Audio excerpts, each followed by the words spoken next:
तो सबसे पहले बात अमरवाड़ा की करते हैं। अमरवाड़ा में जो कि काउंटिंग का दिन है, वोट 10 तारीख को हो गए थे, आज काउंटिंग चल रही है। छिंदवाड़ा पीजी कॉलेज में मतगणना का काम लगातार चल रहा है और शुरुआती रुझान में भारतीय जनता पार्टी के प्रत्याशी कमलेश शाह 1700 वोटों से आगे चल रहे हैं। मतगणना करीब 20 राउंड तक चलेगी। ईवीएम के वोटों की गणना के लिए 17 टेबल लगाए गए हैं। डाक मतपत्रों की गणना के लिए 4 टेबल निर्धारित किए गए थे। शुरुआती आधा घंटा डाक मतपत्रों की गिनती के लिए था। 9 प्रत्याशी इसमें किस्मत आजमा रहे हैं। अमरवाड़ा में 78.71% कुल वोटिंग हुई। पिछले चुनाव की तुलना में 10% वोट कम हालांकि पड़े, लेकिन मतगणना स्थल पर कड़ी सुरक्षा के बीच में वोटिंग कर ली गई है।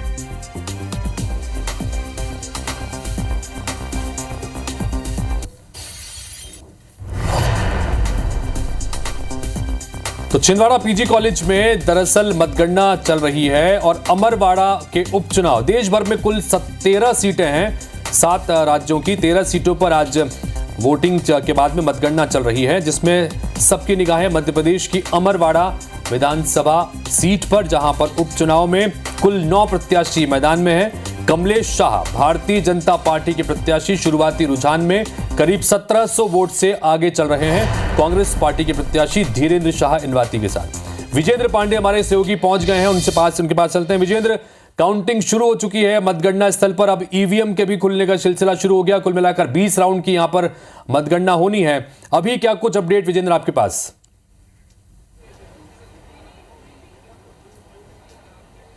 बिल्कुल हितेश, छिंदवाड़ा मध्य प्रदेश का इकलौता ऐसा जिला है जहां बीते 2 विधानसभा चुनाव में 100% विधानसभा सीटों पर कांग्रेस को जीत हासिल हुई थी, लेकिन बीते लोकसभा चुनाव में यहां बीजेपी ने बड़ा झटका दिया था। यहां से नकुलनाथ बीजेपी के कैंडिडेट के हाथों उन्हें हार का सामना करना पड़ा। कमलेश शाह ने दल बदल किया और यही वजह है कि उपचुनाव हुआ यहां पर, और आज नतीजों का दिन है। आज का दिन बताएगा कि क्या लोकसभा चुनाव की तरह बीजेपी इस बार विधानसभा के इस उपचुनाव में कोई सीट हासिल यहां पर कर पाती है या नहीं। और ऐसा रुझान जो है अब तक बीजेपी के फेवर में आता नजर आ रहा है। हालांकि त्रिकोणीय चुनावी मुकाबला यहां पर हितेश हमने देखा है, लेकिन पहले चरण का जो रुझान सामने आया है उसके मुताबिक 1764 वोटों से 1764 वोटों से बीजेपी के प्रत्याशी कमलेश शाह आगे चल रहे हैं। और हालांकि इन आंकड़ों का औपचारिक ऐलान होना बाकी है, लेकिन ये रुझान जिस तरह से सामने आए हैं इससे बीजेपी के हम कहें कि पक्ष में उसमें एक खुशी का माहौल पहले चरण के रुझान से ही देखने मिल सकता है। हालांकि कांग्रेस की ओर से ऐसा कहना है कि यहाँ पर ज़रूर दरबार की जीत होगी।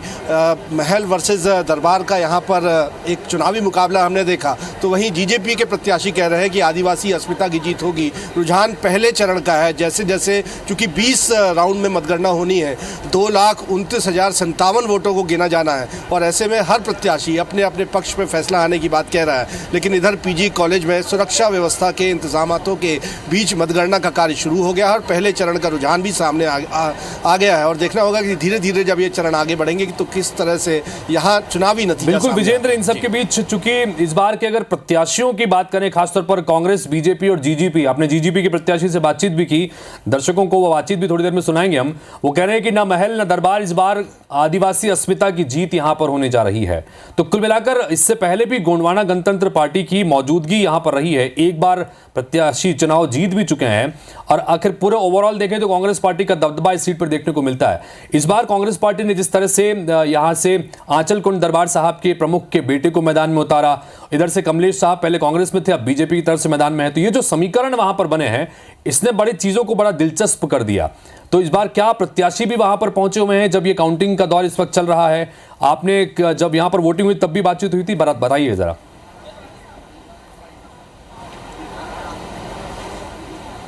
बिल्कुल हितेश, अमरवाड़ा जो विधानसभा की सीट है ये एसटी रिजर्व है, आदिवासी वर्ग के लिए ही आरक्षित है, लिहाजा यहाँ की पूरी सियासत आदिवासी वोट बैंक को साधने की होती है। और इसी को देखते समझते हुए प्रत्याशी चयन यहाँ पर हुआ। कमलेश शाह तो सिटिंग एमएलए हैं, जिन्होंने जब दल बदल किया तो दल बदल इसी शर्त पर हुआ कि उन्हें ही टिकट बीजेपी देगी और अपनी स्ट्रेटजी के तहत या वादे के मुताबिक उन्हें चुनाव मैदान में उतारा। कमलनाथ का एक मास्टर स्ट्रोक इसे माना जा रहा था, और आज इस मास्टर स्ट्रोक की परीक्षा होगी, क्योंकि वो यहाँ से लोकसभा चुनाव हारे। उनके बेटे नकुलनाथ ने एक बड़ा जो लीगेसी थी वो गंवा दी इस लोकसभा चुनाव में, लिहाजा प्रतिष्ठा का चुनाव जो है ये उपचुनाव माना जा रहा है। कमलनाथ की प्रतिष्ठा भी दांव पर लगी है और ये कहा जा रहा है कि खासी सोच विचार करते हुए, स्ट्रेटजी बनाते हुए उन्होंने आदिवासी आस्था के एक केंद्र आंचल कुंड दरबार से जुड़े हुए धीरन शाह इनावती को यहाँ पर चुनावी समर में उतारा। तो वहीं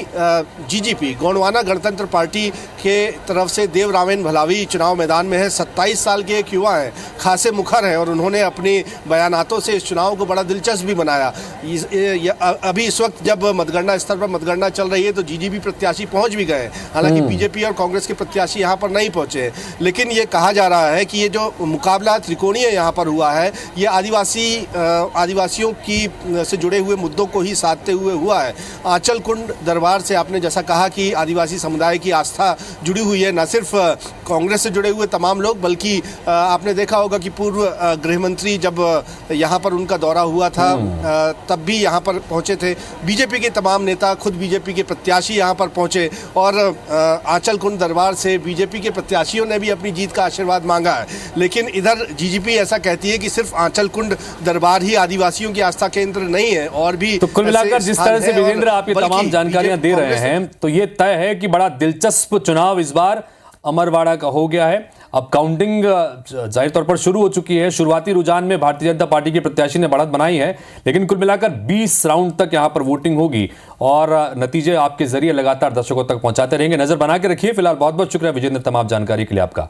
तो अमरवाड़ा की अग्नि परीक्षा कौन जीत रहा है? 9 प्रत्याशियों में मुख्य मुकाबला कांग्रेस, बीजेपी और जीजीपी के बीच में ही है।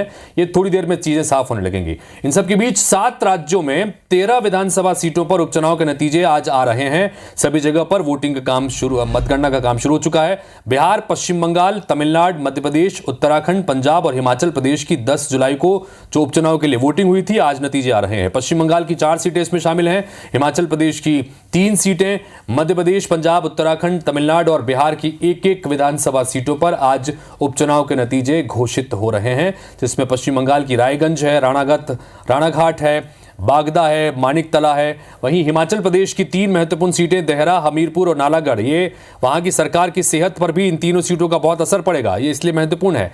उसके अलावा बाकी जो राज्य हैं उनमें सभी जगहों पर 5 राज्य ऐसे हैं जहां पर एक सीट पर वोटिंग हो रही है, मतगणना हो रही है, जिसमें उत्तराखंड के मंगलौर, पंजाब की जालंधर पश्चिम, बिहार की रुपौली, तमिलनाडु की विक्रवंडी विधानसभा सीट और मध्य प्रदेश की अमरवाड़ा विधानसभा सीट पर इस वक्त काउंटिंग चल रही है।